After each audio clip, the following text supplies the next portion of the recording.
comenzar la reunión. Buenas noches desde Cuernavaca, México. Vamos a comenzar la reunión, disculpándome primero por los pequeños minutos. Habíamos salido con tiempo necesario, pero bueno, acá en México, igual que en Perú, el tráfico a veces te juega una mala jugada. Ya está cargado el archivo en la plataforma del curso. Esta es la sesión número 9, si no me equivoco, en la que vamos a hablar sobre recurso solar. Antes de iniciar, por favor, si es que me pueden comentar cómo se escucha el audio.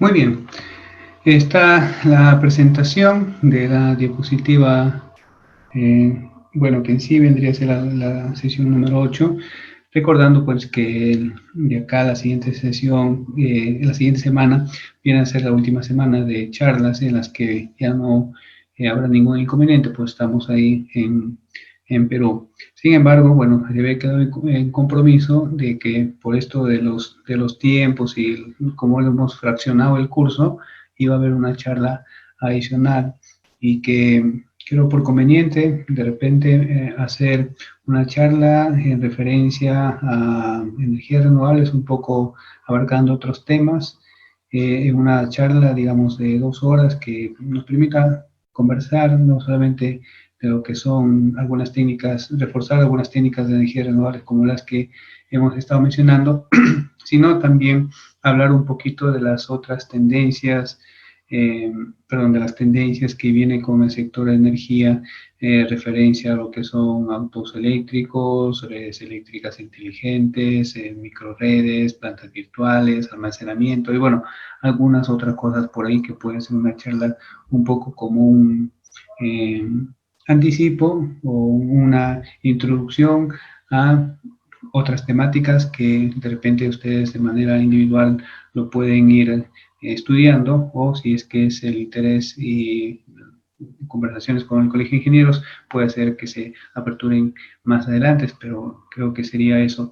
Yo les estaré compartiendo la propuesta al Colegio de Ingenieros para que eso le transmitan a todos los que están inscritos en el presente curso. Bueno, este charla va a tratar de referencia a lo que es el recurso solar, el sol en sí, y es una charla un poco bastante técnica, hay muchas ecuaciones de por medio, y que más allá de lo que es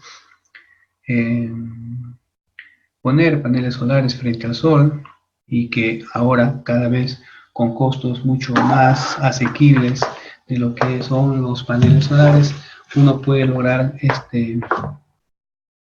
instalaciones pues que poco a poco se van a instalar en cualquier sitio.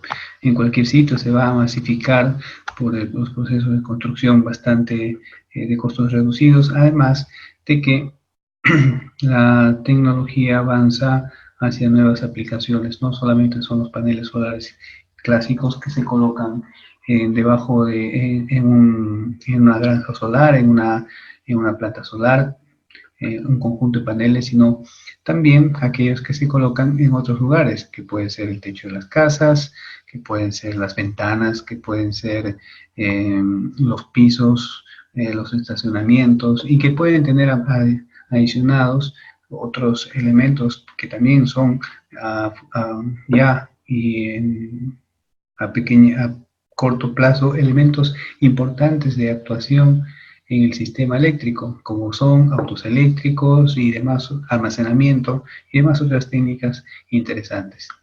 Entonces, acá nos toca hablar del recurso sol, el recurso primario radiación solar, y que lo vamos a explicar en varias partes: el espectro solar, la órbita de la Tierra, falta un tilde por ahí, el ángulo de altitud del Sol al mediodía, la posición del Sol en cualquier momento del día, los diagramas de trayectoria del Sol para análisis de sombra, el tiempo solar y tiempo civil, lo que es amanecer y atardecer, la radiación directa en cielo limpio y la insolación, o en sí la radiación a cielo limpio total sobre una superficie colectora. Entonces, vamos a comenzar con eso. El tema es bastante amplio. Espero que las 2 horas que vamos a estar conversando lo podamos hablar.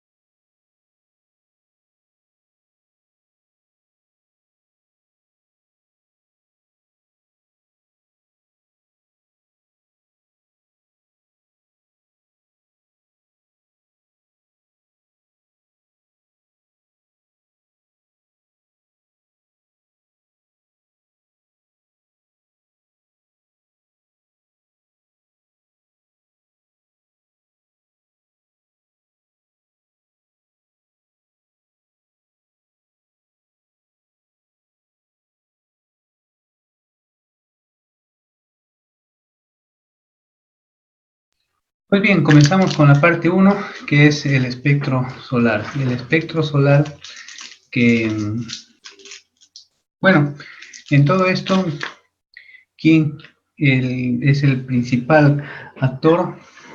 Es nuestro Sol, la estrella que está ahí iluminando y que tiene un proceso de formación y un proceso de extinción bastante bien conocido, y que por lo menos, al menos por estas épocas, está en la época adecuada de producir energía solar de manera como lo hace ahora, y por muchos miles de millones de años. Entonces, la fuente de esto en sí es el Sol, que es algo, el Sol es bastante grande, 1.4 millones de kilómetros de diámetro. Es un lugar en la que se realizan reacciones termonucleares de hidrógeno para que estos se conviertan en helio. El resultado es que el Sol, mediante esto, pierde masa, una pequeña cantidad de masa frente al tamaño que ello tiene, que es convertida en energía, el principio de ecuación de Einstein, que resulta igual a 3.8 por 10 a la 20 megawatts de energía electromagnética que se irradia desde la superficie hacia el espacio. Pero bueno, esta energía radiante de una cierta cantidad, de cierta manera, tiene que ser función a algo, y eso es función a la temperatura en la que se hace la reacción termonuclear de muchos miles de millones de grados centígrados o grados Kelvin, no importa, a alta temperatura la diferencia no es resaltante. Entonces, ¿cómo es que lo podemos eh, modelar? ¿Cómo es que lo podemos eh, entender o sintetizar para que esto pueda ser comprendible? Entonces, una de las abstracciones teóricas que se utiliza se llama el cuerpo negro. Un cuerpo negro es definido como un emisor perfecto, como también algo que observa perfectamente cualquier radiación que se emite o llega hacia el cuerpo negro mediante lo que es radiación, es decir, fotones. Entonces, para esto, lo que se hace es que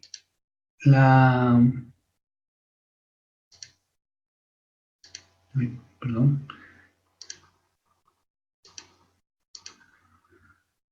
un momentito, creo que perdí la pantalla.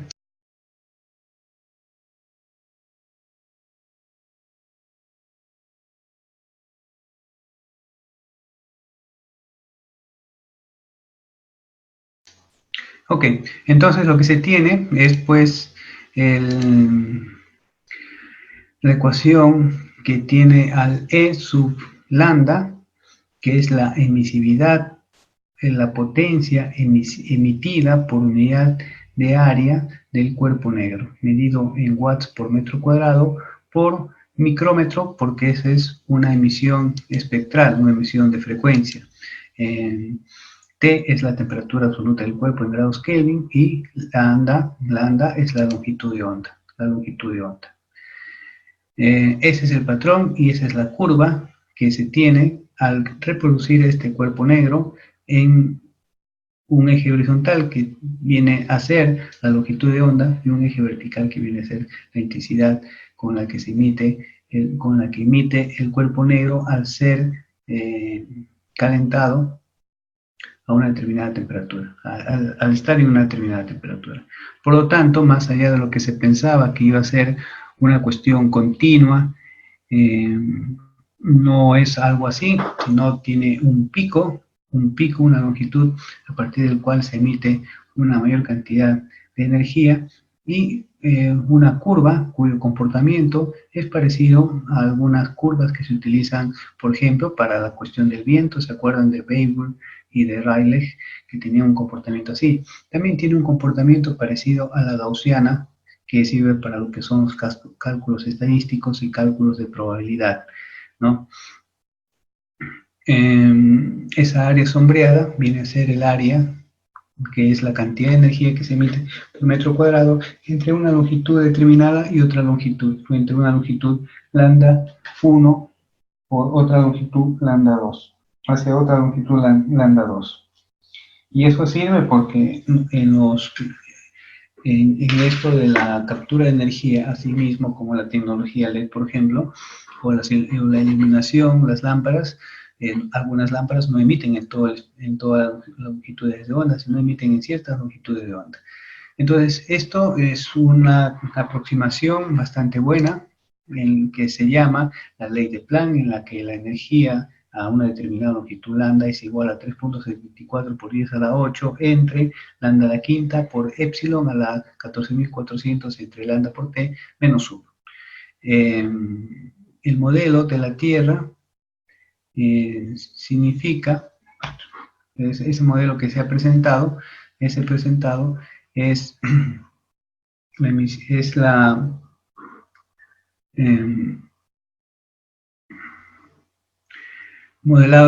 de la Tierra cuando está a 15 grados de temperatura, que es una temperatura promedio de la Tierra. Desde afuera, si alguien lo quisiera ver el espectro térmico de la Tierra como cuerpo negro, tendría ese comportamiento. Pero el área debajo de la curva, que entre las dos longitudes de onda que existe, es una área de la potencia emitida entre esos dos tipos de ondas. La energía total es la suma de todas las frecuencias de onda, es lo que está ahí representado como E igual a por sigma por T a la cuarta. E viene a ser la emisión de cuerpo negro, el total de la emisión de cuerpo negro en watts. La sigma viene a ser la constante universal de Stefan Boltzmann, que es igual a 5.67 por 10 a la menos 8 watts por metro cuadrado por Kelvin al cubo. ¿Qué significa?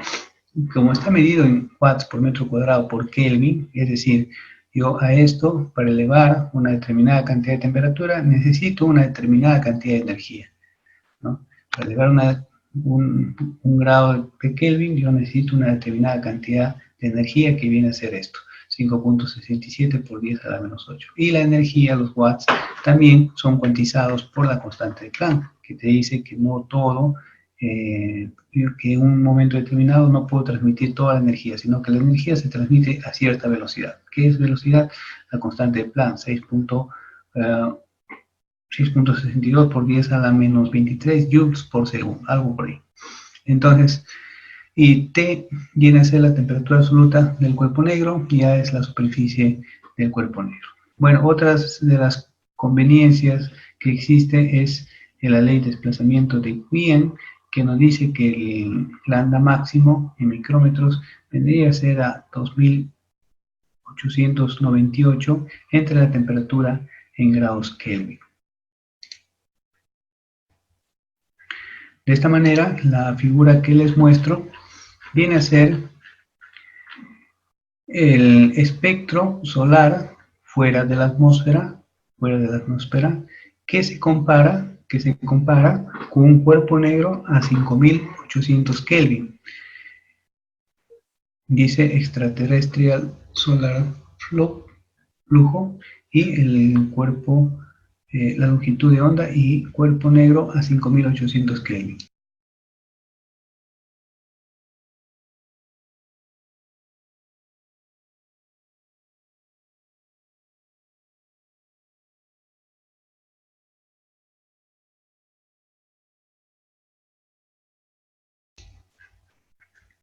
Entonces, el Sol es una buena aproximación de un cuerpo negro que tiene una temperatura de 5800 Kelvin, en la que se tiene tres zonas: una zona visible, una zona ultravioleta y una zona infrarroja. Podrán ver que la mayor cantidad de, curiosamente, lo que emite el Sol viene a estar en lo que es el espectro visible, muy poco lo que es el ultravioleta, pero que sí afecta, a pesar que es unas cuantas longitudes de onda. Hay mucho cáncer de piel, digamos, en la superficie por dentro de una reducción de la capa de ozono, aunque ahora, según los estudios, dicen que se está recuperando, y el resto es parte infrarroja, que nos hace sensación térmica.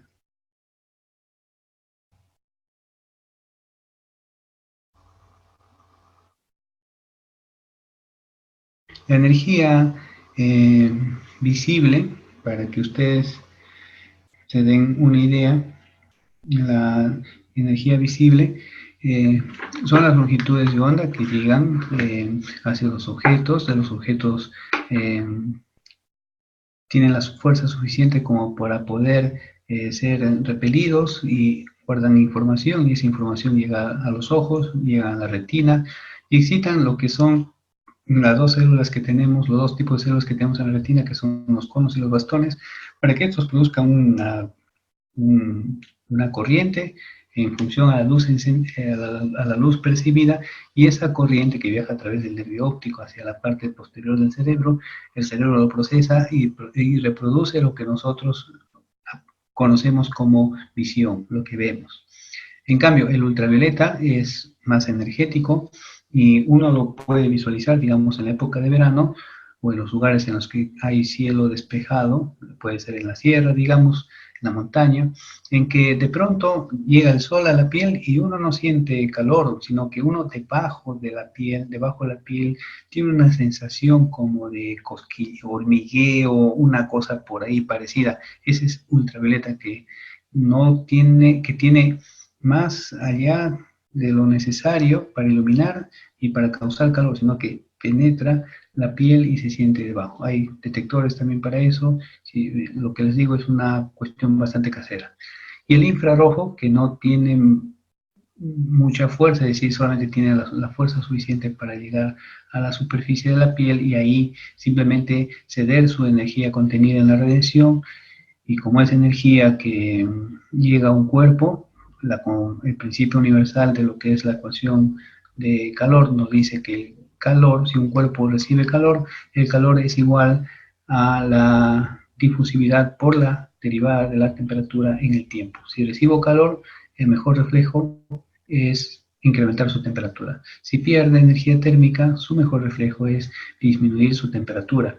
¿Quién lo regula eso? Una variable que se llama difusividad de los materiales. Pero ese es el espectro solar que se tiene, y por lo tanto las diferentes tecnologías que se desarrollan es para poder capturar la mayor cantidad de energía de ese espectro, aprovechar todas las longitudes de onda que sean posibles para poder convertir esa energía en alguna otra que pueda ser útil.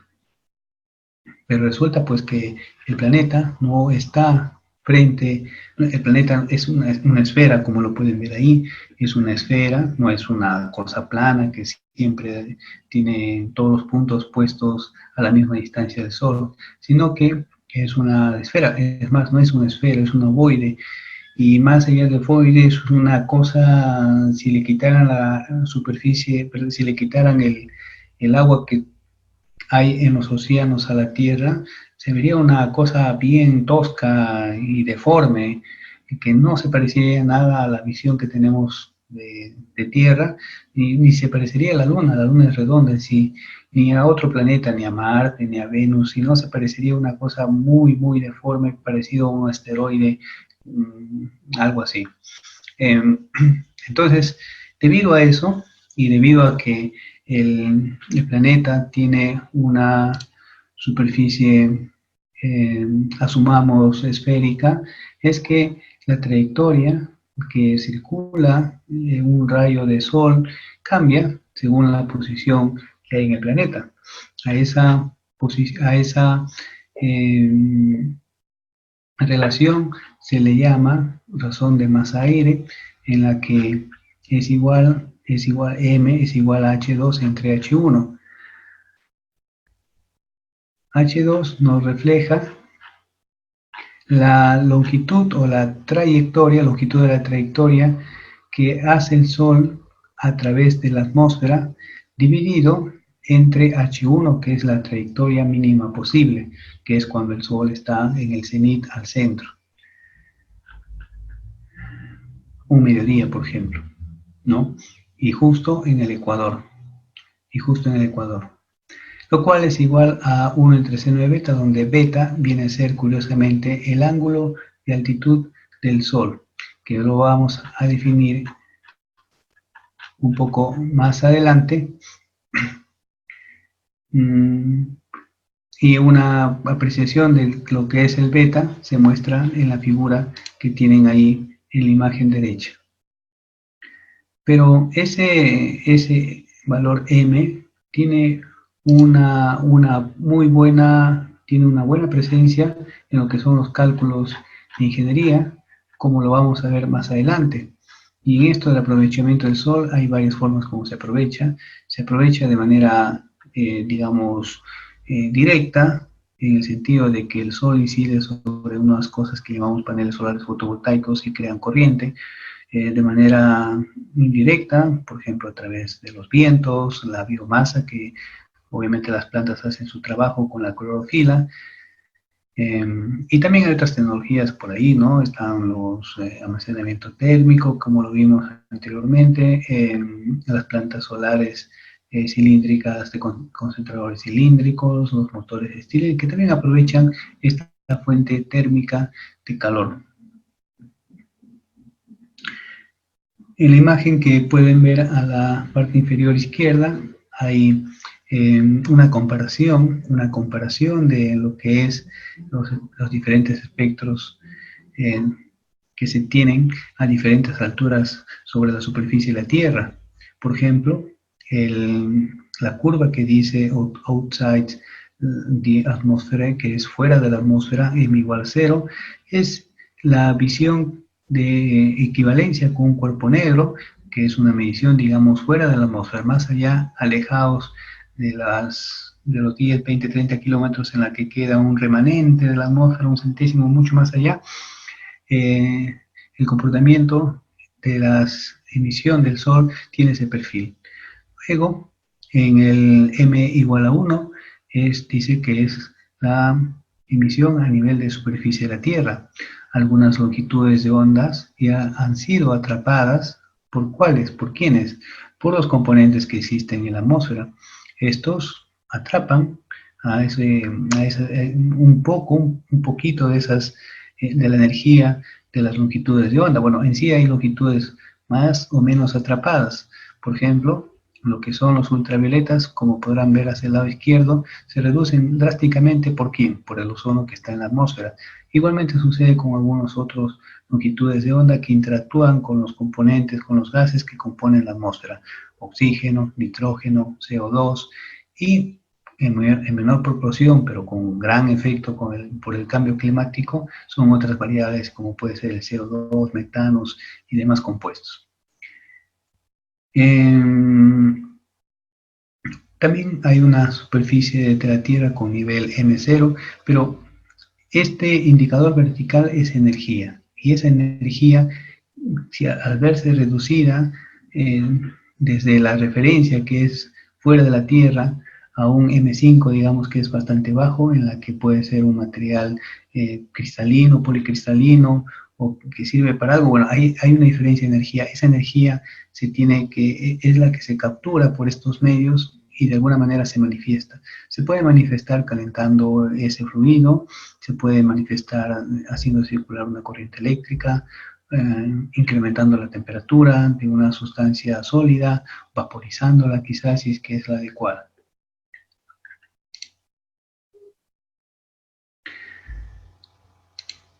No solamente eso es lo que se presenta, sino que nuestra Tierra ahí tienen un movimiento alrededor del Sol. Y hay épocas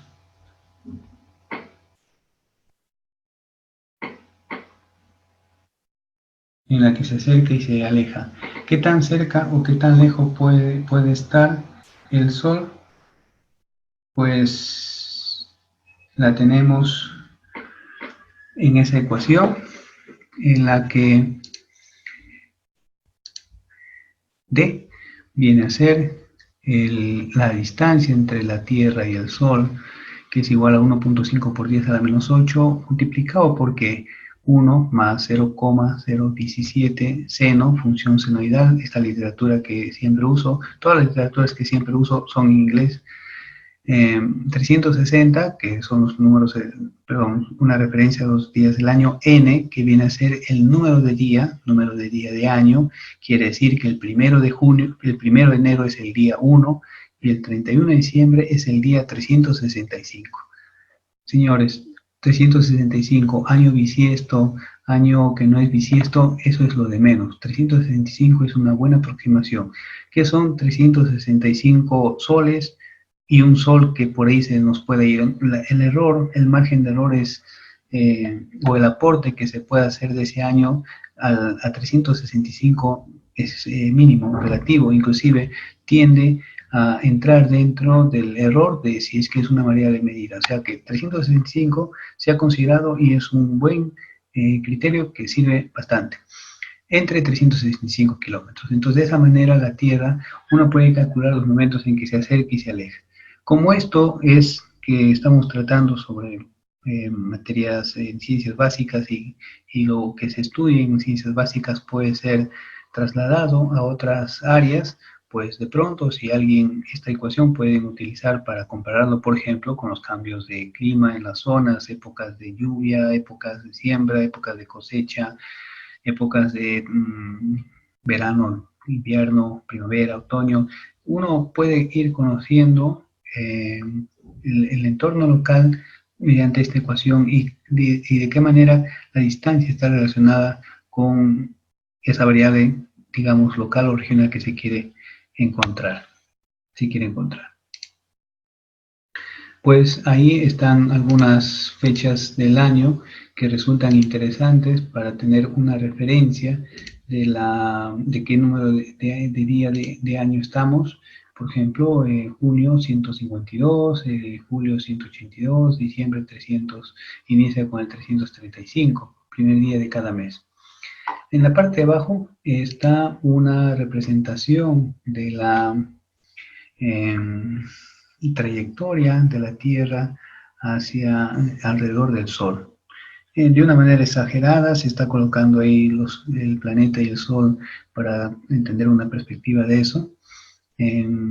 Pero acá lo que se quiere representar es la eclíptica, es decir, que en una época del año estamos un poquito más cerca que el Sol que en otra época del año. Eso lo habían estudiado muchos investigadores desde hace 300, 400 años y están ahí metidas, por ejemplo, las leyes de Kepler y todas personas que por ahí aportaron, Newton y todos ellos para entender cómo sucedía este fenómeno.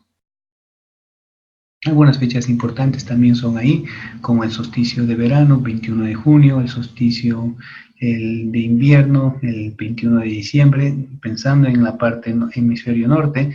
En el hemisferio sur es completamente diferente. 21 de septiembre, que es el otoño, pero en Perú es lo que es la primavera. El 21 de marzo, que son fechas importantes, digamos, dentro de lo que es la orientación que tiene la Tierra frente al Sol, y que por este movimiento de rotación y de giro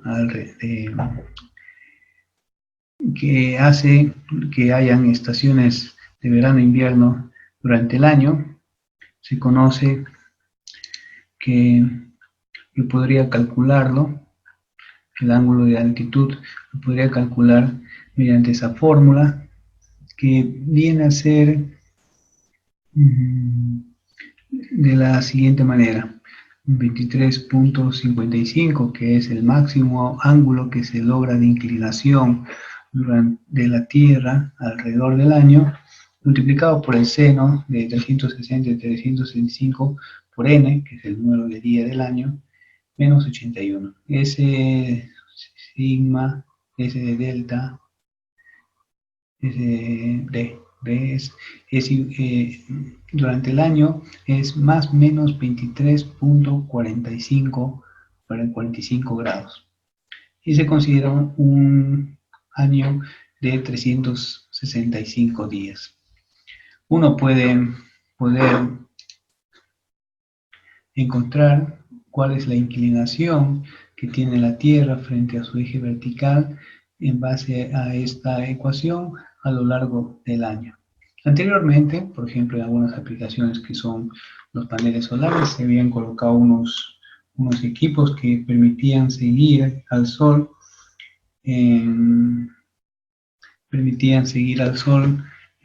mediante una tecnología de seguimiento, sea por visualización, sea por programación, etc. Pero bueno, pasaron el tiempo, la tecnología de los paneles mejoró y estos seguidores de Sol, tracking, resultaban más caros que los paneles. Finalmente se concluyó de que eso simplemente se retirara y los paneles se colocaran de manera fija en una orientación determinada. De una orientación determinada. Esa orientación determinada tiene que justo lidiar con este tipo de mecanismo natural que tiene la Tierra de hacer derrotar frente a su eje, a su posición vertical, para poder crear las estaciones del año que bueno, todos disfrutamos de verano, invierno, otoño y primavera. La declinación solar en un día 21 por cada mes se muestra de esa manera.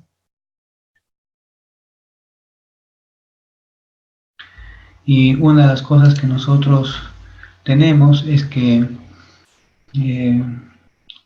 somos unas personas que estamos puestas sobre el planeta, y independientemente de la latitud, es decir, hacia arriba o hacia abajo del ecuador, siempre estamos, digamos, para nosotros en una posición vertical. Uno está en el polo norte y se siente como que estuviera parado derecho. Uno está en el Ecuador, por ejemplo Perú, que está un poquito más abajo del Ecuador, unos grados más abajo del Ecuador. Pues si uno lo mira desde afuera, lo vería pues prácticamente inclinado casi hacia abajo, o sea, con un ángulo de menos 10, menos 15 grados. Y alguien, por ejemplo, que puede estar en Chile, en la parte sur de Chile, Punta Arenas o la Antártida, pues está con la cabeza hacia abajo, ¿no? Pero es la gravedad la que nos hace sentir de que estamos sobre la superficie en una posición vertical, entre comillas. Sin embargo, desde afuera no es así.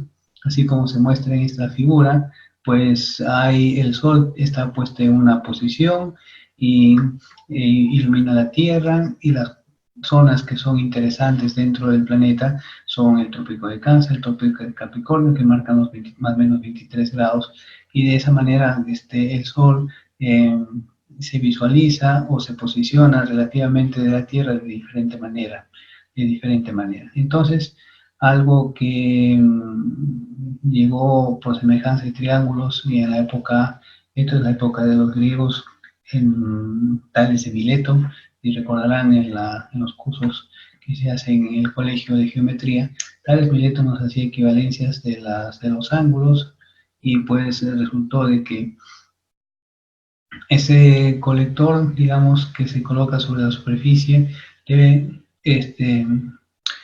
si de pronto a la superficie se imagina uno como una superficie plana y perfecta, la latitud se podría igualar con referencia al ángulo de elevación de ese colector mediante una regla bastante sencilla que sirve más adelante para posicionarlos de manera adecuada en un lugar determinado.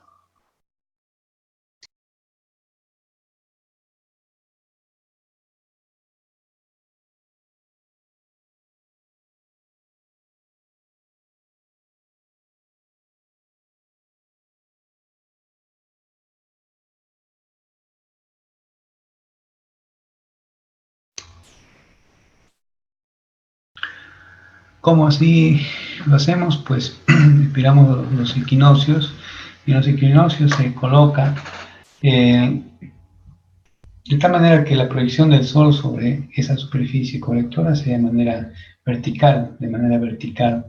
Podemos hacer varios puestas de palitos o varitas, digamos, de tal manera que no presente sombra y pues ahí lo asumimos eso como una posición verdadera. El ángulo que se forma entre esa posición y la superficie referencial del terreno donde uno hace la medición viene a ser igual a lo que es la latitud en la que se encuentra ese objeto. De eso también, por ejemplo, hay experimentos famosos como los principios de Coriolis, que la Tierra gira alrededor de su eje. Ese gira alrededor de su eje es como que de pronto ustedes están en un autobús y imaginemos que tienen una cosa colgada de un hilo, por ejemplo, puede ser un hilo, un lapicero, una cartera, un collar, y de pronto el automóvil acelera y la cartera tiende por inercia a quedarse en la misma posición y hace un movimiento hacia atrás. Y el automóvil sigue hacia adelante en aceleración y la cartera tiene esa tendencia de ir hacia atrás. Entonces eso de ir hacia atrás que se visualiza en los movimientos de los carros, también en la Tierra lo tiene así. La Tierra constantemente está en un proceso, tiene una aceleración para su giro, porque si es que no hubiera esa aceleración, la Tierra se detendría por la fricción que tiene con la Luna, por la fricción que tiene con otros planetas, creadas por la autoinducción, por fuerzas autoinductivas, por la fricción que tiene con la misma atmósfera, que a pesar que es delgada, pues también ejerce una pequeña fuerza sobre la Tierra y que en el transcurso de mucho tiempo lo llegaría a detener. Entonces la Tierra tiene una aceleración que constantemente que permite que la Tierra se mantenga con la misma rotación que nosotros tenemos de aproximadamente unas 24 horas. En un lugar determinado, por ejemplo, puede ser en París, que pueden buscar en YouTube, en un templo en el centro, que es el templo de San Genevieve, que es ahora conocido como el Panteón de París. Existe un péndulo colgado desde la parte alta de la parte central, de la cúpula central hacia el piso, y uno puede observar cuántos grados se está movilizando la Tierra. Eso puede ser, digamos, si queremos saber algo sobre la velocidad angular de la Tierra, pero para estos casos del Sol yo puedo hacer ese cálculo aproximado de la latitud mediante esperar que haya un equinoccio para poderlo medir. Se puede hacer una semejanza con cualquier otro, debido a que ya tenemos la ecuación que nos dice cuánto es la inclinación de la Tierra durante el día del año. Entonces, con esto surge el ángulo de altitud. ¿Qué vendría a ser el ángulo de altitud? ¿Qué vendría a ser? El ángulo de altitud viene a ser una combinación de varias cosas. En primer lugar, consideren de que la persona está de manera vertical parada sobre la superficie, es decir, su cabeza siempre apunta hacia el cenit, hacia el cenit. Desde afuera, nosotros lo vemos inclinado a un cierto ángulo que lo marca la latitud. La persona, al mirar hacia el horizonte, tiene una base referencial que es la superficie terrestre en ese lugar, que debido a su tamaño lo asumimos como si fuera de manera plana, lo asumimos como si fuera de manera plana. Entonces, a partir de eso se crea un eje paralelo a lo que es el ecuador para poder hallar una expresión que está puesta ahí en esta diapositiva, que es beta sub n, que es el ángulo de altitud, igual a 90 grados menos la latitud, menos lo que es el ángulo sigma que hemos calculado como la inclinación de la Tierra que tiene a lo largo del año sobre su eje vertical. Entonces, de esa manera nosotros podemos, mirando al horizonte, saber cuánto es el ángulo de altitud que tenemos durante algún momento del año, algún momento determinado del año, para, en este caso, cuando se tenga que implementar algo que tenga que ver con la energía solar fotovoltaica o térmica,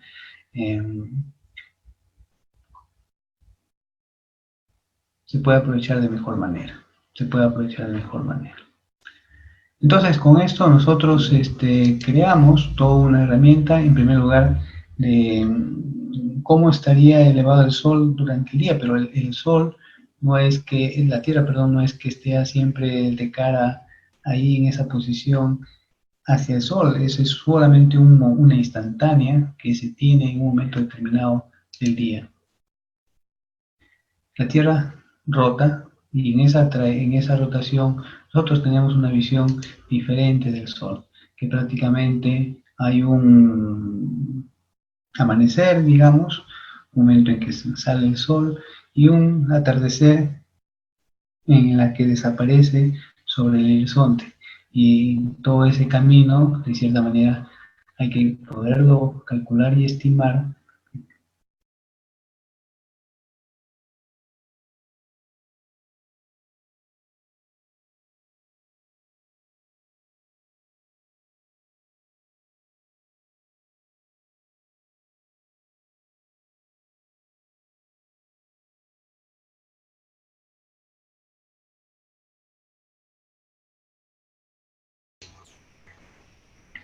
Entonces, si se tiene una casa de referencia, yo puedo ver sobre ella lo que es el amanecer y el atardecer y cómo el sol va cruzando el firmamento y en ese cruce lo podemos determinar mediante ángulos que podemos calcularlo. En primer lugar, el ángulo beta, que es el que anteriormente habíamos visto, es el ángulo de la altitud. Ese ángulo se mantiene constante durante el día. En casos como privilegiados como es Perú, digamos, que está cerca del Ecuador, pues prácticamente a lo largo de todo el año lo tenemos casi siempre en el cenit,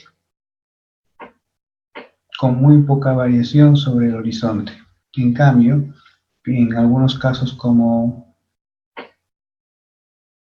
en los extremos del planeta, sí tiene pues fechas bastante marcadas en la que en que el día dura mucho y la noche dura poco, y en la época de invierno la noche dura mucho y el día dura poco, son muchas horas y uno lo puede ver si es que está en países como Chile, al sur de Chile, en Argentina y en el norte, México, Estados Unidos, por ejemplo, se nota claramente que acá, pues, por así decirlo, ¿no? Es 7 de la mañana, todavía está oscuro en esta época del año, y son las 7 de la noche y todavía está el sol todavía cantante y sonante hasta un poco más del atardecer.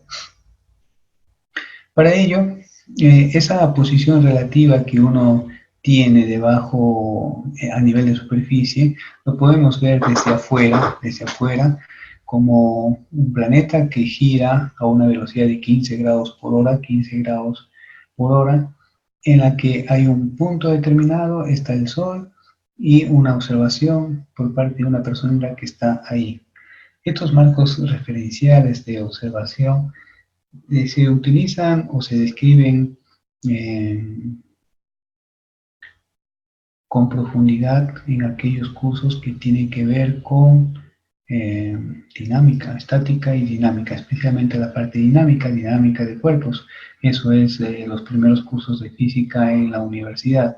Dinámica, como por ejemplo los libros de Perry Johnson o los libros de T.C. Wang, son muy buenos para eso porque lo tratan de manera vectorial y hablan sobre el movimiento de cuerpos celestes mediante esa forma. Bueno, finalmente acá el ángulo que es phi sub s es un ángulo que se llama ángulo azimut, y el beta era el ángulo de altitud. Ángulo de altitud.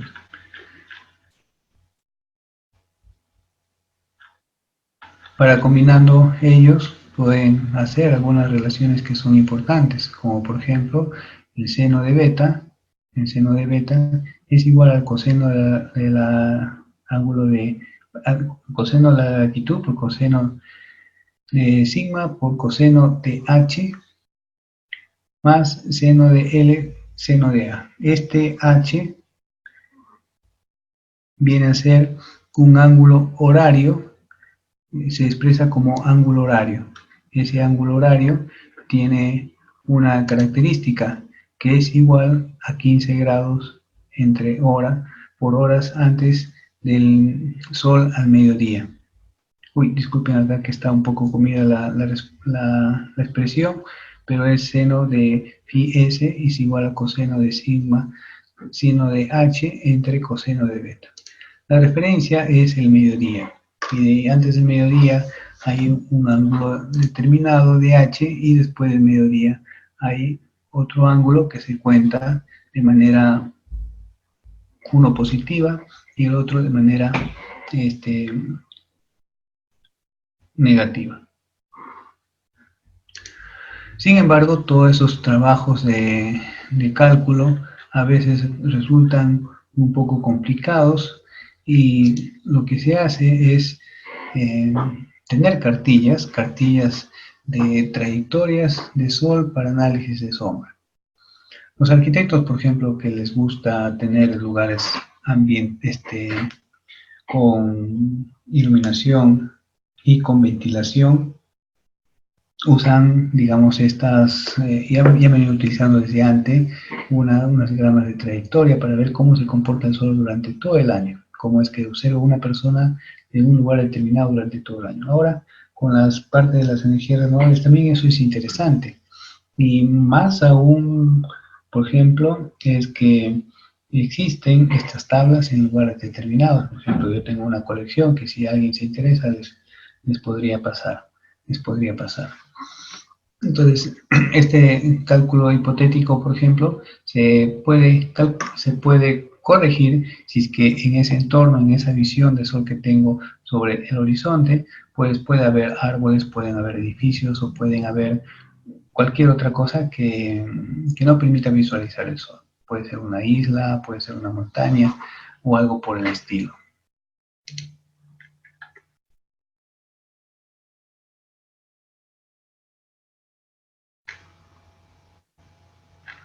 Ante eso, hay varias formas de manera práctica poder calcular algunos valores. Por ejemplo, el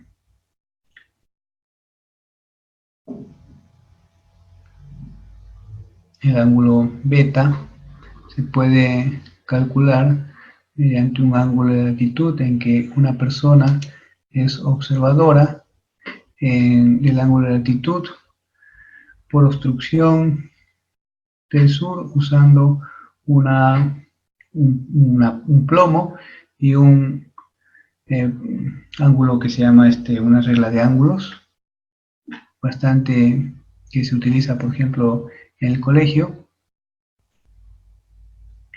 en el que yo busco el horizonte y de lo que yo puedo encontrar me da una idea de lo que es el ángulo de latitud. El otro más práctico, digamos, es la medición de la brújula, las líneas del campo magnético alrededor de la Tierra, en la que se muestra un ejemplo de lo que son los Estados Unidos, nos permiten tener en la brújula de pronto una orientación hacia el norte y luego yo puedo tener un azimut, una orientación hacia el Sol y podría encontrar una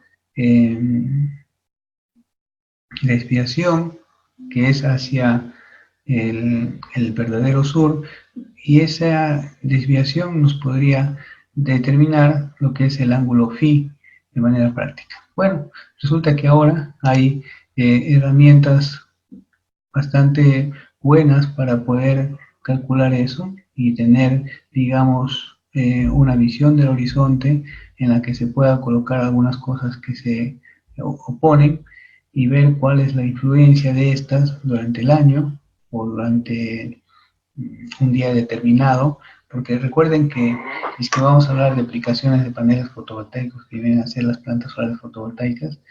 Ahora ya no se hacen de pequeña escala, o sea, de pequeña escala, sino no se hacen de escala grande. En el Perú tenemos algunas centrales fotovoltaicas del orden de 20 megavatios. La mayor central del mundo, que está en China, tiene 1200 megavatios. 1200 megavatios es una cantidad asombrosa de potencia instalada, que comparada a juntar un Mantaro más un Constitución, Reconstitución y quizás una que otra central por ahí hidroeléctrica más, 1.2 gigawatts, ¿no? Entonces, acá un pequeño efecto de la sombra sobre esa superficie traerían grandes cambios en lo que es la producción y esa producción de energía obviamente se, se va a afectar pues un montón de población, industria principalmente, que es la que, comercios, que son los que principalmente consumen la parte de energía eléctrica. Entonces, esa trayectoria de sombras en la que el Sol muestra un diagrama del Sol con su por imposición o sobreimposición de obstrucciones pueden ser de manera fácil considerando un diagrama de trayectorias. Y en la parte inferior se menciona que a unos 40 grados se colocan unos colectores solares y más o menos cómo se vería eso influenciado por el comportamiento durante el año de algo del Sol. Bueno, pero entremos a lo que es tiempo solar y lo que es tiempo civil. El Sol maneja el tiempo civil, es la hora que tenemos en el reloj, y el Sol es pues prácticamente hay fechas en el año en el que el Sol está muchas más horas, por así decirlo, civiles en el firmamento que en invierno. Entonces acá hay una cuestión de cálculo referido a eso, en la que se tiene una ecuación del tiempo que es igual a E, donde esta ecuación del tiempo es igual a 9,89 por seno de 2b por menos 7,53 por coseno de b menos 1,5 seno de b minutos, donde b es igual a 360 entre 364 en 81. Mejor dicho,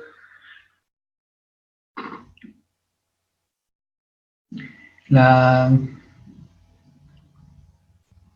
ecuación del tiempo ajustada según el movimiento alrededor,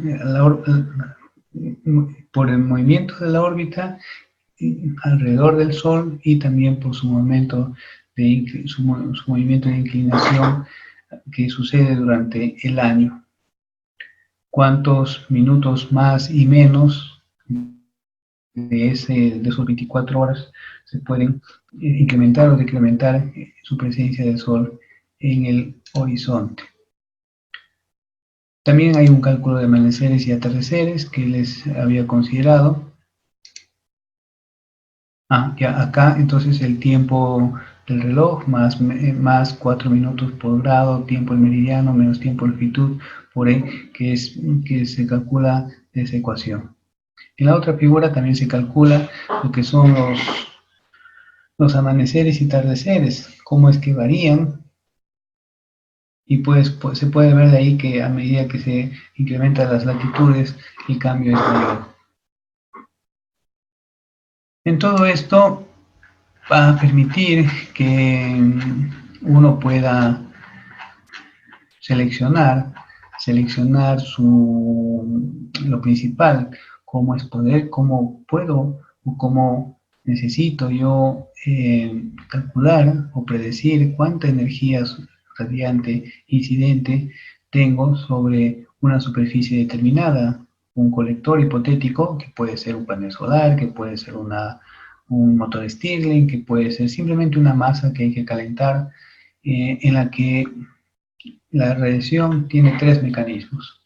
Un camino directo hacia el objetivo, hacia el colector, que está ahí como BIM, que es una radiación solar directa, una radiación solar difusa, que es producto del choque de la radiación con elementos de la atmósfera y de ese rebote aterrizan nuevamente en el colector, y otra que es de reflexión, que es debido a que el sol que incide sobre la superficie, algunos de ellos son reflejados y inciden sobre esta superficie. Son los tres mecanismos que tienen principios de cuántica, puede decirse, o un comportamiento similar a ondas, para poderlo, si es que uno desea entrar en profundidad en dichas cosas.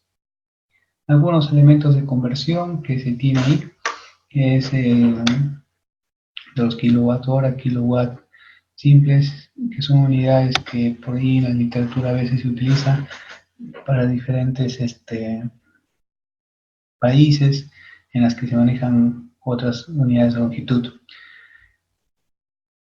Entonces tenemos la irradiación incidente, tenemos la irradiación directa hacia el colector, difusa, y la radiación reflejada, y sub RC.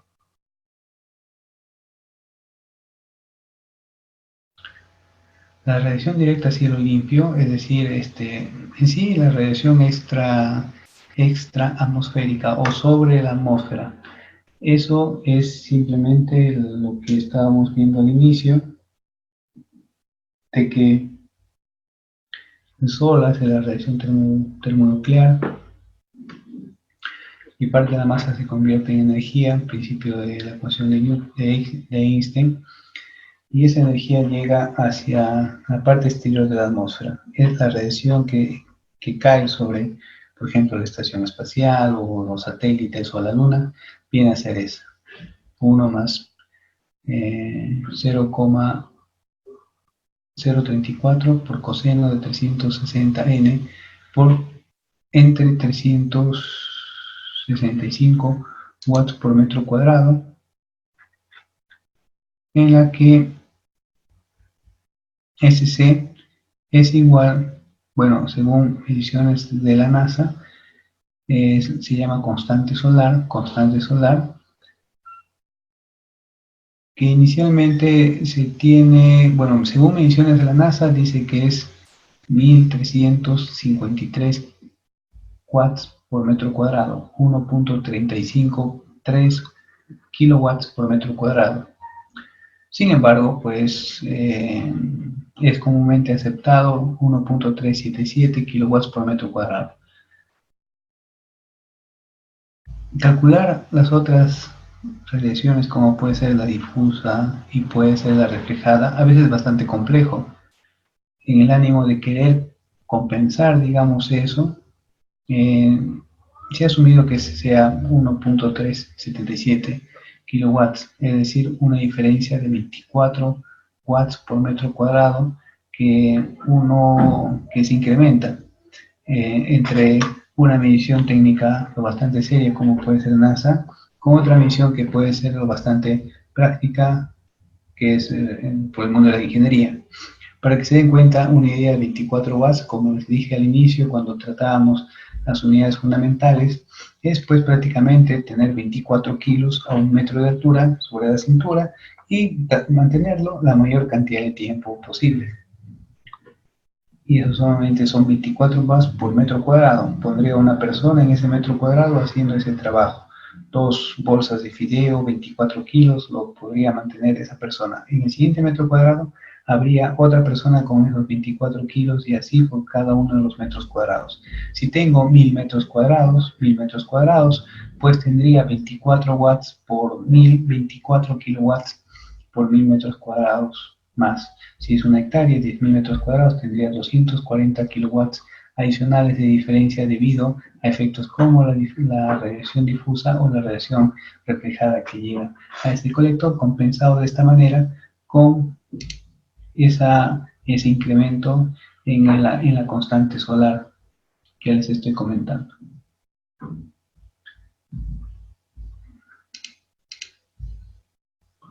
Bueno, finalmente, nuevamente retornamos a lo que son los indicadores de razón masa aire, que viene a ser m igual a 1 entre seno de beta, y beta viene a ser el ángulo de altitud sobre el Sol, con el cual podría yo calcular I sub E, que es la porción de la radiación que busca la superficie de la Tierra mediante los rayos que inciden verticalmente, y A es un flujo aparente de radiación extraterrestre y K es un factor de dimensionabilidad llamado impacto óptico. Eso se puede calcular mediante las ecuaciones de abajo, A y B y K, que vienen a ser lo que al reemplazar arriba nos permite calcular lo que es I sub B, que es la porción de la radiación directa que busca la superficie de la Tierra, es decir, mediante rayos normales a la atmósfera.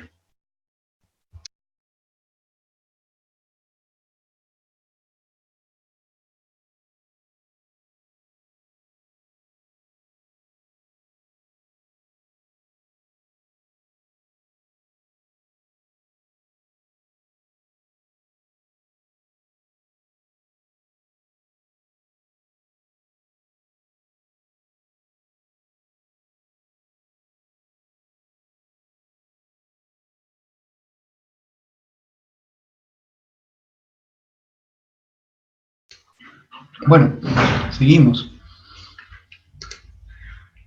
Insolación de cielo limpio sobre una superficie colectora. Tenemos el Sol, tenemos el ángulo de incidencia θ, y hay que colocarlo o hay que posicionarlo en base, uno, a las coordenadas, perdón, a las direcciones norte y sur de la Tierra, y también calcular su posición relativa frente al Sol.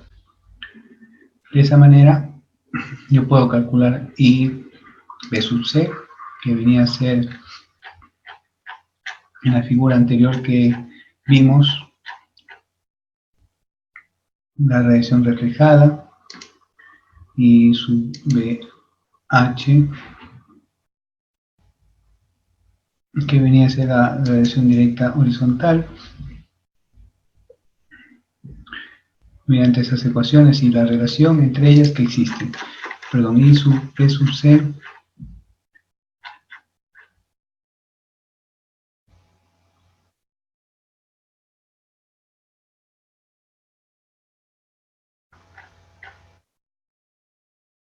sí, es la radiación es la normal de los rayos, radiación directa de los rayos del Sol. Sí, muy bien.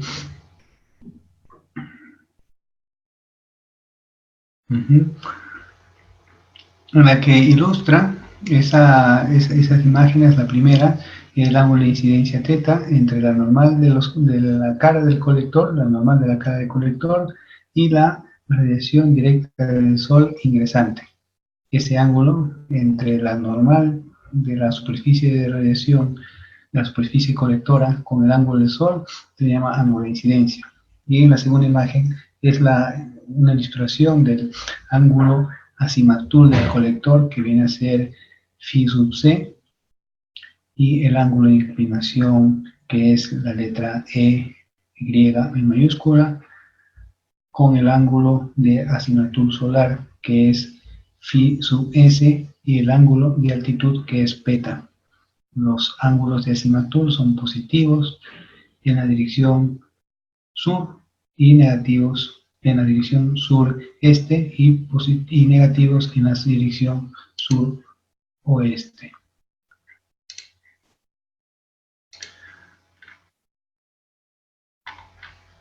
La radiación difusa, que es una de las cosas un poco difíciles de calcular, pero bueno, de todas maneras existen ecuaciones, siempre hay una aproximación, pero puede ser algo curioso. Yo les comento una experiencia de que de pronto pidieron hacer un cálculo de propiedades de un gas.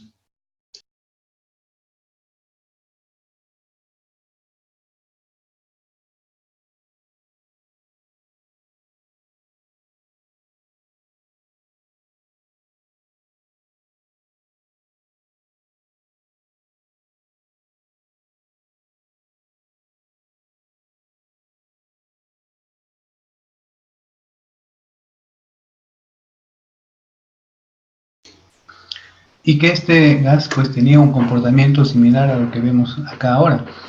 En esta imagen de la superficie superior izquierda, hay una nube pues que de pronto la superficie llega al piso, llega a la nube, rebota, llega a la nube, y la nube nuevamente se refleja. Otras radiaciones que llegan hasta la nube, y de la nube se reflejan. Entonces surge la inquietud, pues cómo se puede calcular eso. Y obviamente que la característica de la nube cambia de lugar en lugar. Entonces algunos experimentos pueden encontrar una ecuación y otros pueden encontrar otra ecuación. Pasó eso con el gas, y había una ecuación o un par de ecuaciones que eran bastante bien aceptadas, pero cuando nos pusimos a hacer una revisión en sí de ecuaciones, pues habían cientos de ecuaciones que trataban de explicar lo mismo, hechos por diferentes métodos, con diferentes aproximaciones, y de igual manera es lo que suele suceder acá en este tipo de mediciones de radiación difusa. Las ecuaciones que yo les muestro son ecuaciones que es parte de, de la forma como se calcula, digamos, en Estados Unidos, pero no pongamos sobre la temática un paradigma que de repente es la única y la que sirve para todas las cosas. No pongamos eso, porque tranquilamente alguien puede buscar y va a encontrar otras expresiones para lo que es este tipo de cálculos, en la que las cuestiones aleatorias de qué momento rebota sobre la atmósfera y llega hasta la superficie colectora son bastante aleatorias y cambian de las condiciones ambientales de un lugar a otro. La temperatura, la humedad, si es una ciudad, si es campo, es decir, si es que hay particulado en la atmósfera o no hay, si es que hay otros elementos que ayudan a contribuir eso, como puede ser, por ejemplo, las fábricas que emiten muchas partículas a la atmósfera, o es un lugar en el que hay bastante presencia de azufre y de lluvia ácida, y si de repente es un lugar con bastante ventilación, puede ser otro lugar en el que hay suelos arenosos, y ese viento tiene mucho particulado arriba, que tienen tamaños de micras, pero no son agua, no son tierra, son partículas, son la arena que está ahí y demás elementos. Entonces, acá que más o menos llega a reflejar esto del colector, y más o menos uno se puede colocar en una época de verano en la que la radiación incide por todos sitios y prácticamente uno se siente que todo es una estufa, digamos, que ataca por todos los lugares. Es el mejor ejemplo de la radiación difusa. Alta humedad en algún lugar determinado, como puede ser en el Perú, que la humedad es muy alta a lo largo de la costa, en la que tranquilamente yo sé si recibo una radiación fuerte en la parte frontal, y en la parte posterior también se percibe una radiación incidente. Para eso, el IDH, que es la radiación difusa sobre la superficie horizontal, es proporcional a la radiación directa I sub B que llega a través del cielo, y la relación entre ellas es una constante C, que es el factor difuso de cielo. Mensualmente esta varía, y una buena aproximación del valor de C es igual a 0,095 más 0,04 seno de 360 por el número del año menos 100. De hecho, que las condiciones locales cambian de alguna manera este C. Conocerlo para aplicaciones es muy bueno, sería muy bueno, y es un excelente tema de investigación que se puede realizar más adelante.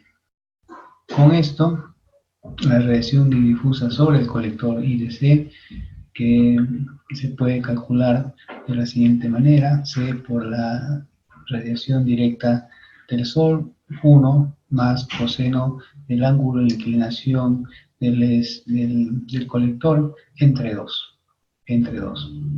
O puede ser también el IDH, que viene a ser el C por I por D, multiplicado por ese factor. Con esto tenemos una buena aproximación, o al menos referencial, de lo que es la radiación difusa, que se asume como un factor proporcional a lo que el cielo puede, digamos, de cierta manera, bombardear sobre el colector. La radiación reflejada tiene el principio de que llega al colector luego de varios choques, luego de chocar la superficie, luego de chocar los rayos, las ondas electromagnéticas del Sol sobre el suelo. Y esta puede ser que llegue directo del Sol, llegue al suelo y rebote, o puede ser que también tenga un mecanismo de parte difusa, es decir, que llegue del Sol a la nube, y la nube se refleje hacia el piso, y del piso sea reflejado hacia el colector. Las ecuaciones que tienen que ver con esto son las que se muestran, donde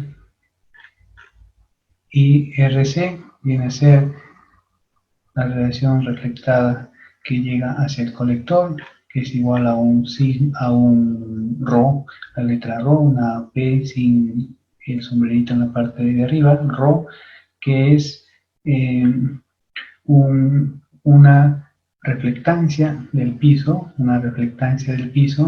multiplicada por una suma de I sub BH más I sub TH.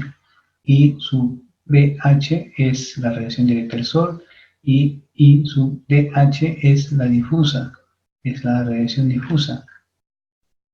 Todo esto multiplica a 1 menos el coseno del ángulo de inclinación del colector sobre la superficie entre 2. La siguiente ecuación es una simplificación, simplemente ahí convirtiendo las expresiones IBH más I sub DH en términos más usuales. Entonces tenemos que la radiación directa por reflexión, la radiación por reflexión es igual a ρ por la radiación directa, que es la que se puede medir con cualquier instrumento, por seno del ángulo de altitud más C, que es el factor de conversión, de ajuste, factor de de difusión de cielo por 1 menos coseno de la inclinación entre 2.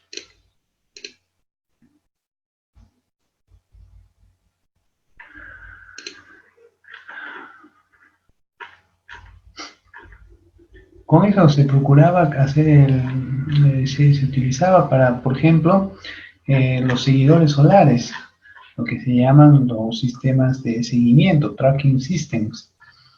Pero estos quedaron en desuso, como les comentaba, por el alto costo, y más costaba el seguidor solar que los paneles, y por lo tanto era la inversa en un inicio.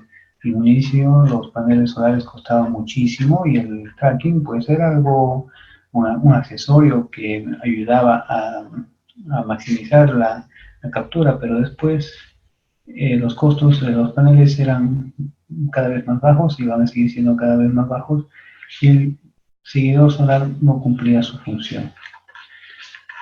Con ello nos interesa ahora lo que son lo que dice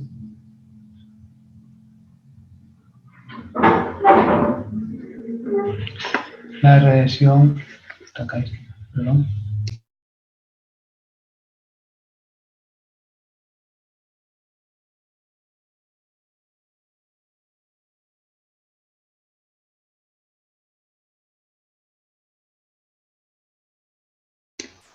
Luego contesto la pregunta. Lo que es para la medición de la radiación solar, estimados alumnos, hay que tener en cuenta que igual como mucho, como les explicaba para el viento en el país, en el Perú, no existen estaciones de medición que te puedan permitir mediciones del sol en un tiempo bastante corto, del orden del segundo o quizás menos. Recuerden que las plantas solares, como veremos más adelante, las plantas solares fotovoltaicas no tienen inercia eléctrica.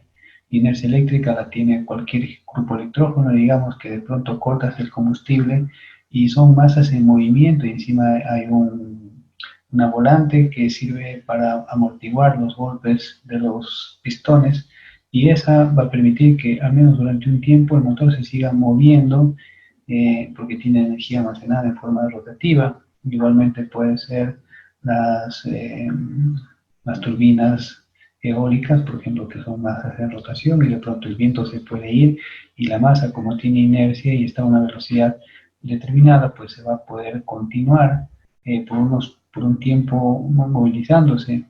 En cambio, una gran central fotovoltaica solar, que puede tener 20 megavatios, o en el caso de China de 1200 megavatios, si se va el sol de pronto por, digamos, un eclipse, una tormenta que tiene nubes muy cargadas, el panel solar no tiene inercia, simplemente baja su producción a lo que le permite la radiación.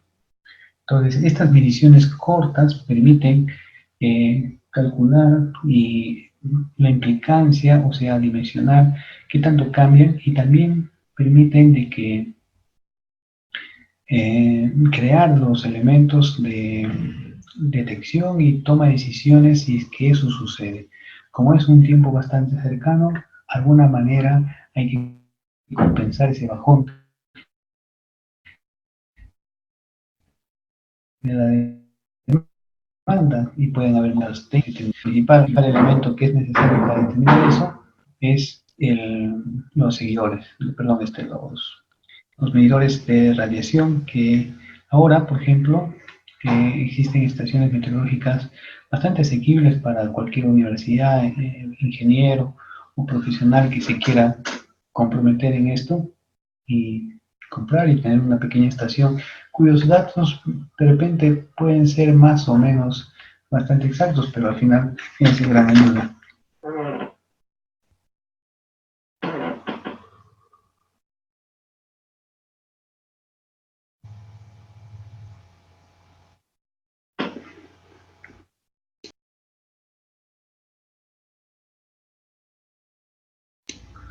Bueno, vamos a hacer lo que es insolación de cielo limpio total sobre, o radiación en cielo limpio sobre una superficie colectora.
Bien, pregunta de Maxillano. Bueno, gracias por las preguntas. Sirven para un poco abrir las preguntas entre un va y viene de pregunta y respuesta.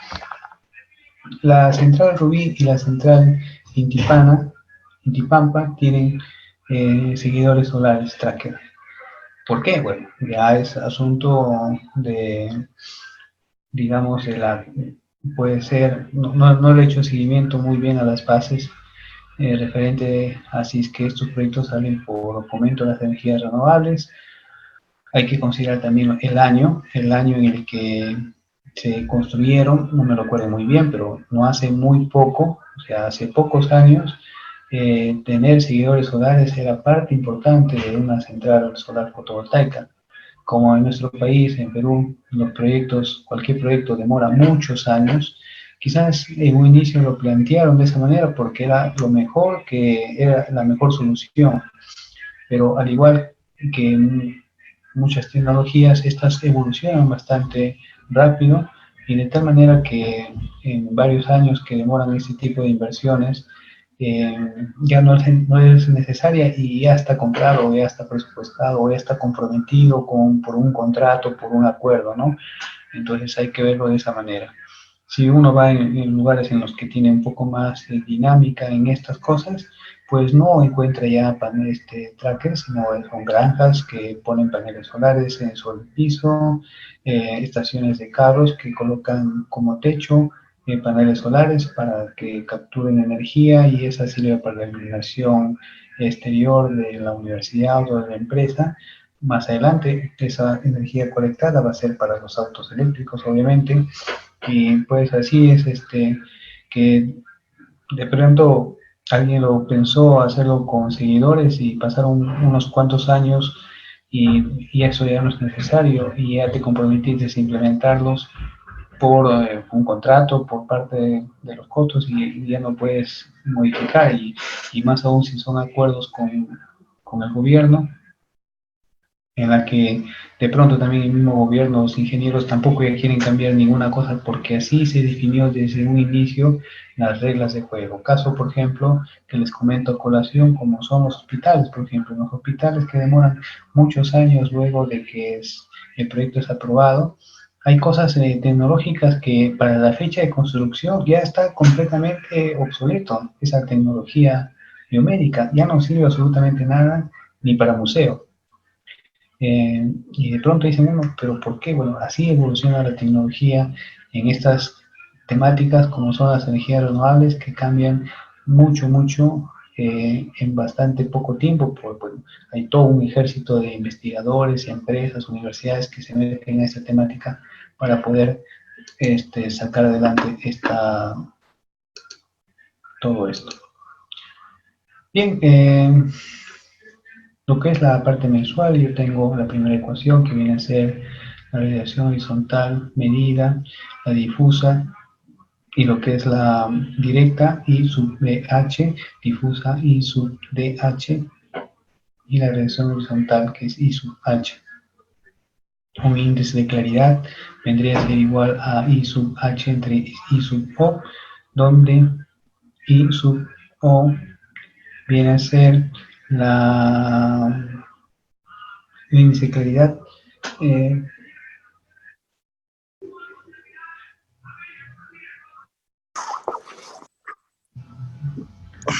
H viene a ser la radiación y sub 0 viene a ser la radiación fuera de la atmósfera, en la que I sub 0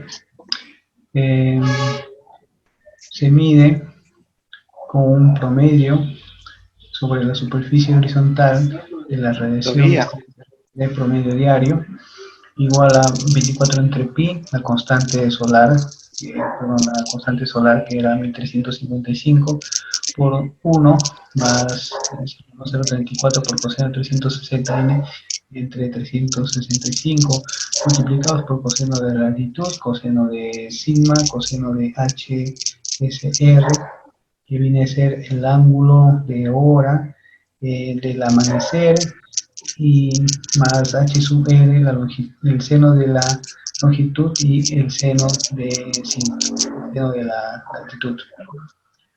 El valor de la constante solar, para efectos prácticos, bueno, una aproximación puede ser 1.37 kilowatts por metro cuadrado. Pero igual de eso también puedo calcular los promedios que sirven de lo que es la radiación directa y la radiación horizontal, medidos por KT, que es el índice de atenuación, igualmente para la cuestión directa, y sub DR y sub RC, que viene a ser la cuestión reflejada. En base a la radiación directa yo puedo tener componentes horizontales y sub BC y sub H, que se basan en el ángulo beta y en el ángulo teta, para finalmente tener una relación del ángulo de lo que es estos indicadores de radiación horizontal, en la que teta es el ángulo de incidencia entre el colector y el haz directo, beta es el ángulo de altitud del sol.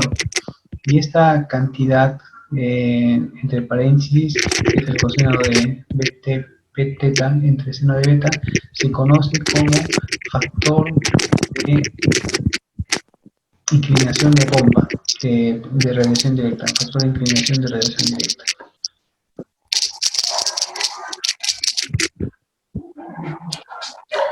Este factor también lo puedo calcular de manera promedio. Estos los promedios tengan que en cuenta de que en algunos, para dimensionar la cantidad de energía que pueda estar disponible, se hace estos valores promedios. Por ejemplo, en las turbinas eólicas lo veíamos de esa manera: velocidad promedio, basado de todo un día, basado en las estadísticas o en las probabilidades o en datos recolectados, digamos, de diferente manera, sea con medidores o sea con datos disponibles por histogramas de alguna otra fuente. Era la velocidad la que importaba, con la velocidad al cubo, porque ahí podía sacar la potencia promedio, y la potencia promedio multiplicado por el tiempo que sea necesario, pues se encontraba la energía. Acá lo que es necesario es calcular la radiación que incide sobre el panel, la radiación I sub C que incide sobre el colector, en este caso un colector que puede ser más adelante en el solar, como lo vamos a ver, o otro colector que aproveche, otra superficie que aproveche la energía del sol.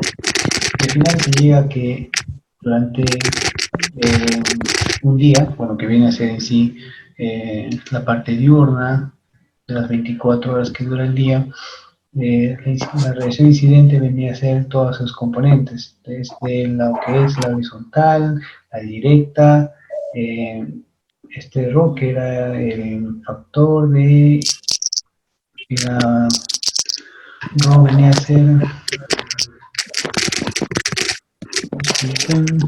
vamos repasando,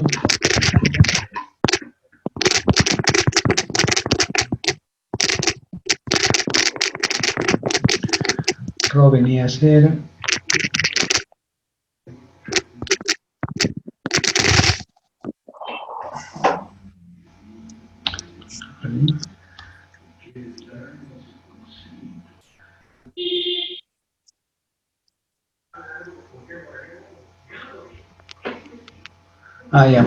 la reflectancia de la Tierra, la reflectancia de la Tierra, la reflectancia de la Tierra, que es la que la radiación reflejada por la Tierra.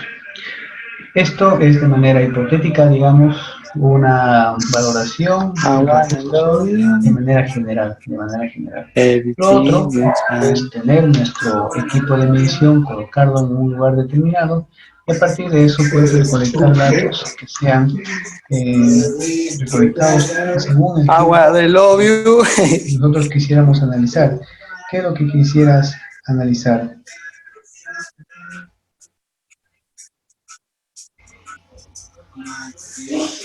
Necesitamos analizar cuánta energía vamos a poder producir, pues está bien esta cosa. Podría yo colocarle a mi medidor de radiación promedios cada hora o promedios diarios, que el equipo mismo me lo haga todo de promedio. Puede ser que a mí me interese saber cómo está el desempeño durante el día de una posible planta solar Ya. lugar, pues entonces regulen el tiempo de medición a cada hora, a cada minuto, a cada segundo, según el equipo que ustedes tengan y trabajen con esa estadística. Si quieren calcular, por ejemplo, o ver cómo influye un panel solar sobre un sistema eléctrico, me refiero a la forma dinámica, los transitorios, pues póngale inclusive menos tiempo, fracciones de segundo, para ver cómo es que esos va y vienes afectan a otros elementos del sistema. Y no es necesario construir toda una gran laboratorio para esto, sino que tranquilamente desde su empresa o desde la universidad uno puede colocar un pequeño panel, como decía, un típico caso de enfoque local o global del problema. Puedo decir, en la universidad o en la empresa, pues vamos colocando un panel solar encima de la cafetería y esa energía pues la va a utilizar ahí la cafetera y de cierta manera tenemos un proyecto demostrativo de energía solar renovable, ¿no? Y uno puede pensar de esa manera, pero si lo pensamos desde otro enfoque en base a estas ecuaciones, yo puedo decir, voy colocando un panel solar pequeño y por último voy colocando, aunque sea un medidor de radiación solar sobre esa cafetera, sobre ese techo, y me voy a imaginar que eso va a servir a muchas situaciones en el mundo que son similares. Pequeños comercios que de pronto tienen un panel encima, supermercados quizás, malls, centros comerciales, estaciones, y hagamos una idea que esos datos van a servir para miles de millones de personas. Y los datos que yo recolecto, pues los voy teniendo para corto tiempo, si es que tengo en ese entorno, puedo simular, digamos, o emular, asumir que tengo turbinas eólicas, tengo baterías que también tienen dinámica, es decir, que responden a cambios, a transitorios en corto plazo, cuando reciben un voltaje de carga o un voltaje de descarga, y puedo hacer todo ese esquema de juego utilizando los datos sin tener pues una planta solar de 20 megavatios y puedo decir, bueno, necesito esta planta para poder probar. No, simplemente se asume o se aprovecha lo mejor posible de los datos que se tienen para poder trabajar.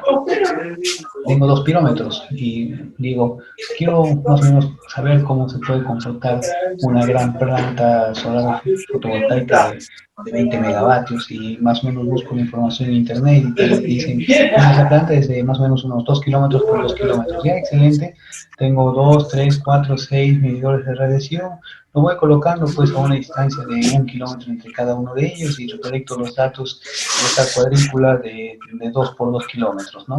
De 2 por 2 kilómetros y obviamente que la medición de relación entre ellos es bastante diferente.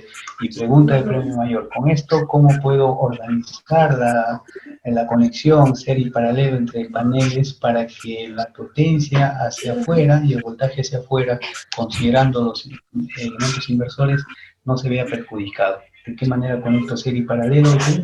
Simplemente lo puedo jugar con medición de ese tipo.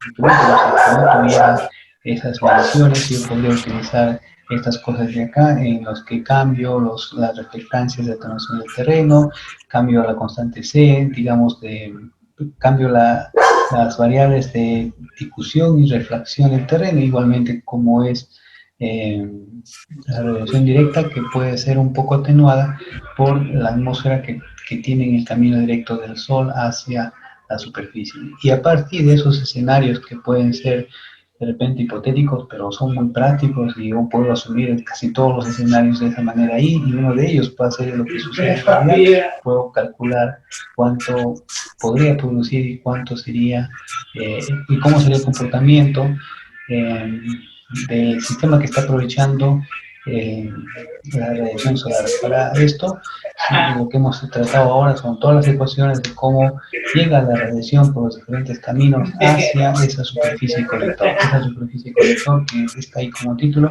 puede ser paneles solares, puede ser cilindros solares parabólicos de concentración, pueden ser espejos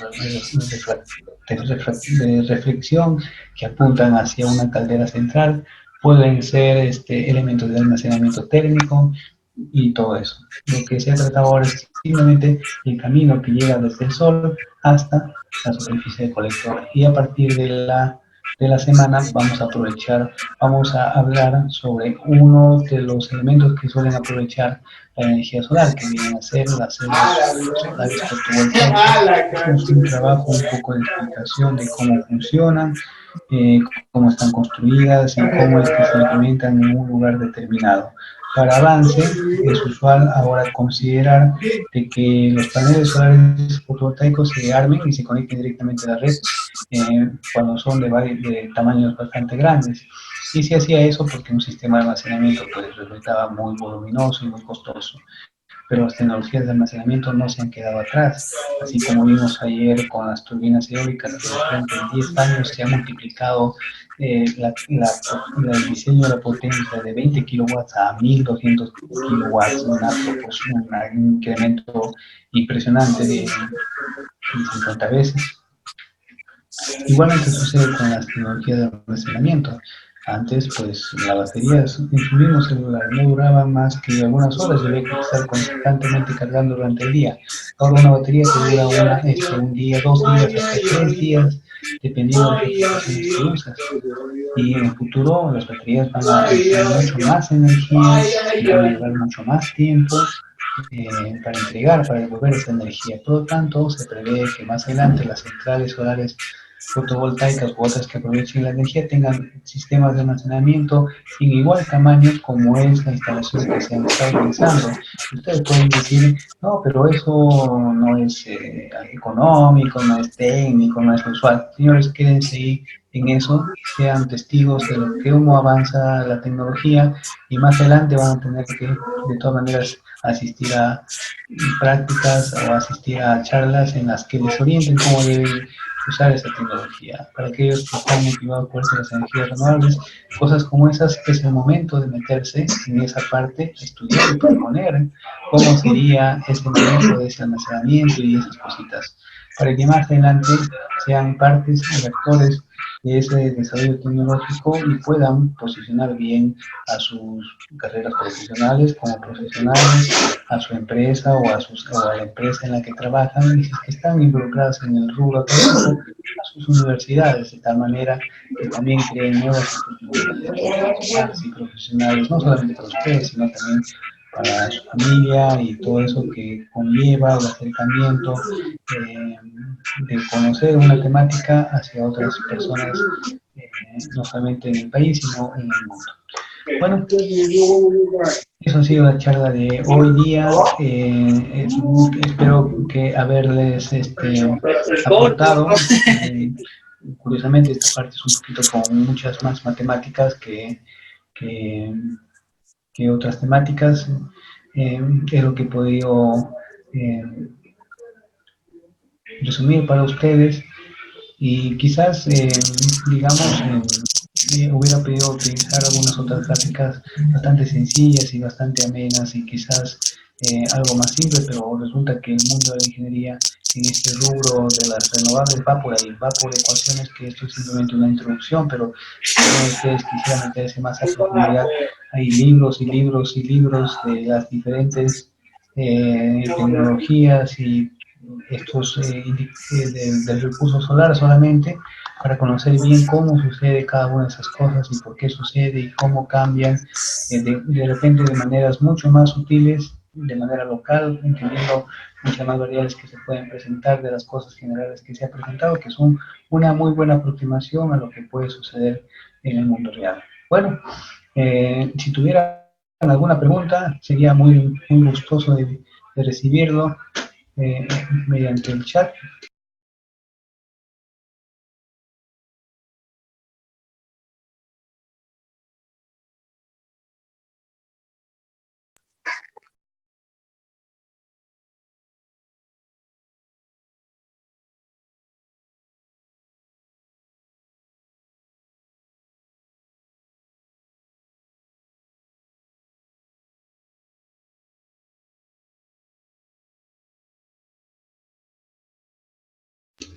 Para el caso de las personas académicas, incentivarles por promocionar esto de las energías renovables. Eso es el mundo en adelante. Para aquellos que son empresarios, pues apuesten también igualmente. Quizás el momento no es propicio y puede ser que encuentren trabajos pequeños, pero conozco de muchas empresas que sí instalan paneles solares y aprovechan el recurso solar de sus muy diferentes maneras, que es la temática de ahora. Y para aquellos que son empresarios o quieren serlo a futuro, pues obviamente que esto es como el día a día de más adelante, en la que todo el mundo, hasta la persona eh, más simple o más natural del mundo, va a tener que lidiar con este tipo de tecnologías y conocer, capacitar, explicar, enseñar y todas esas cosas trae una buena perspectiva hacia futuro, de hecho, en todos los campos, ¿no? Aquellos que se quieran dedicar a la parte normativa, de repente acá en la asistencia hay algún abogado o hay algún tomador de decisiones, de repente eh, también, esto es una cosa que hay que promocionar, ayuda a las energías renovables a liberar un poco de la presión del cambio climático al planeta y a los entornos locales, va a ser muy útil, eh, porque quizás por ahora un poquito pesa lo que es capacitar y hacer entender a la gente que la situación del cambio climático en la Tierra es un problema serio, un problema muy serio. Y pensar en tecnologías alternativas, energías renovables, cuidado del medio ambiente, cuesta un poquito y a veces son los problemas grandes como fenómenos del niño, lluvias, granizadas, tormentas, tornados. Puede ser un problema complicado, pero bueno, se puede apoyar mediante esta manera.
Bueno, no habiendo ninguna otra inquietud, dejamos por terminado la sesión.